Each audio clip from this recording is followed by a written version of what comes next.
another busy morning. A lot of stories making news. And joining me to discuss what's making the rounds today, NBC's Craig Melvin and Jenna Hager. Also, the editor-in-chief of Glamour Magazine, Samantha Barry. Welcome, everybody. Great to have you guys. And we begin today with the controversy in Washington over all things paying tribute to a beloved senator and war hero. Overnight, President Trump finally publicly commented on Senator John McCain, 2 days after the senator from Arizona died on Saturday. The White House also re-lowered flags to half staff at the White House after raising them prematurely, after pressure to do that. Republicans and Democrats alike slamming what they viewed as the White House's disrespect for an American veteran and patriot. NBC's Peter Alexander has the very latest. Overnight, President Trump breaking his silence, speaking about Senator John McCain for the first time since his death. Our hearts and prayers are going to the family of Senator John McCain. We very much appreciate everything that Senator McCain has done for our country. Those public comments coming just hours after the president repeatedly refused to say a word about McCain, ignoring 10 shouted questions from one reporter. Mr. President, any thoughts on John McCain? Mr. President, any thoughts on John McCain, sir? Right this way.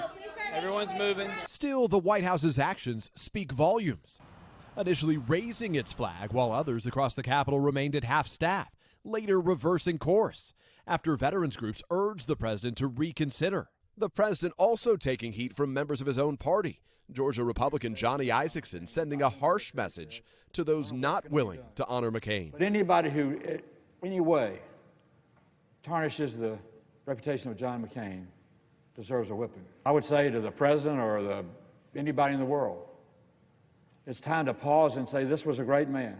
Mr. Trump in a statement noting his differences on policy and politics with McCain, but acknowledging he respects his service to the country. What greater cause? McCain never one to back down from a fight, getting in a last word about the president without ever mentioning him by name in a farewell statement read by a trusted aide. We weaken our greatness when we confuse our patriotism with tribal rivalries.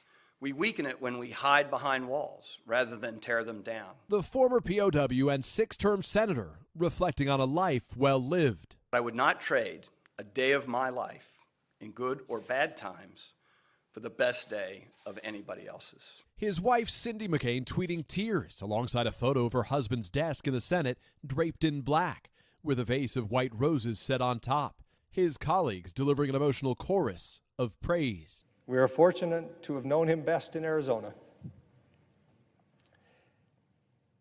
But he was bigger than any one state. He was a brave and honest man. He was a patriot. I will miss one of the very finest gentlemen with whom I've had the honor to serve. Wow. What a piece by Peter. You know, it's kind of remarkable to see the president so resistant. I realize they didn't like each other. I mean, that's obvious. But he is not the first lawmaker or American patriot to die who did not have a great relationship with the sitting president. Typically in our country's history, we put partisan politics aside and even your personal feelings aside out of respect for the nation and for one's service to the nation. Yeah.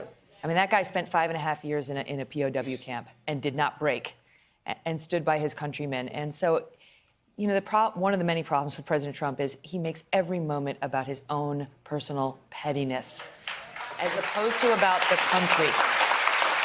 You know, I mean, I think it's really interesting, Jenna, that before John McCain died, he wanted two people to speak at his funeral, President Obama and your dad.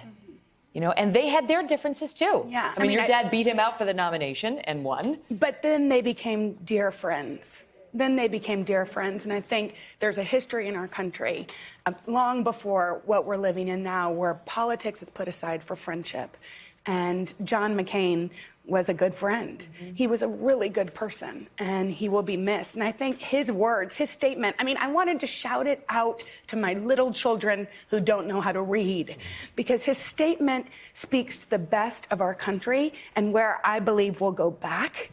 Mm-hmm. And, you know, how appropriate that the Maverick had the last word. Yeah. And can I tell you, you know, you tell me, I have been feeling, as the nation mourns the passing of John McCain, I feel like we're mourning even more than that.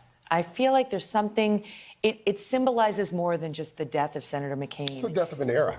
And not just that, Craig, but I feel like Republicans are mourning the loss of a party that used to be more about kindness. Yeah. You know, that once Trump has taken it over, and I understand why he was put in office, but it's all about brashness and fighting and, you know, in your face and a lot of crass behavior.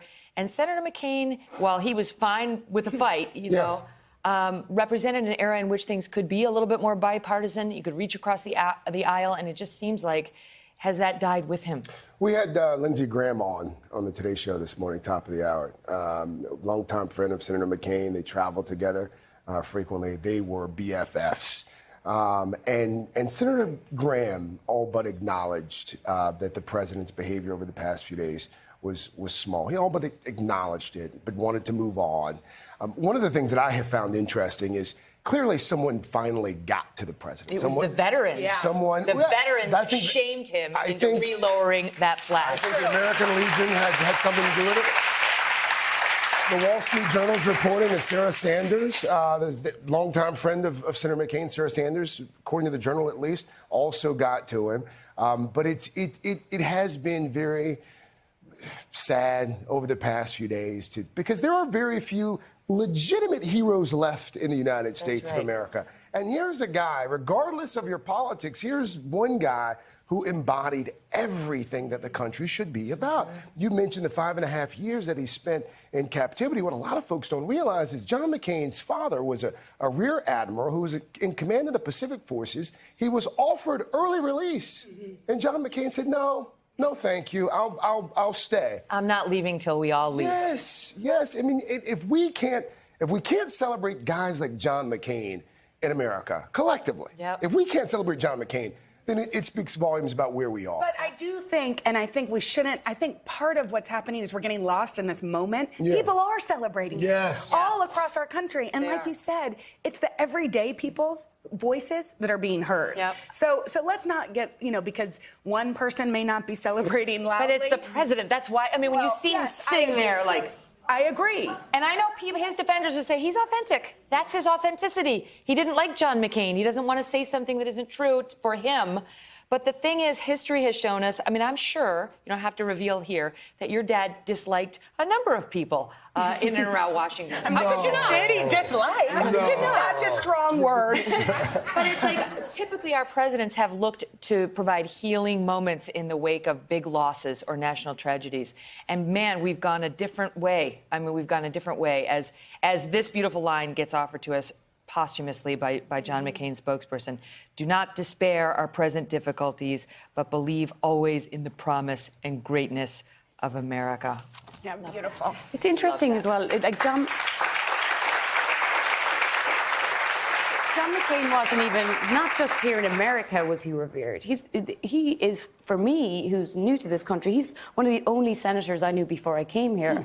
I spent time in Vietnam. I went to the Hanoi Hilton. You have the guards that were his guards at the Hanoi Hilton coming out and talking in such a good way about him. They're praising him. I know, they're praising him. The guards who watched him in the prison have said nicer things about him than the president has. But it's interesting that Vietnam was such a big part of his story, and he went back there 20 times later in life.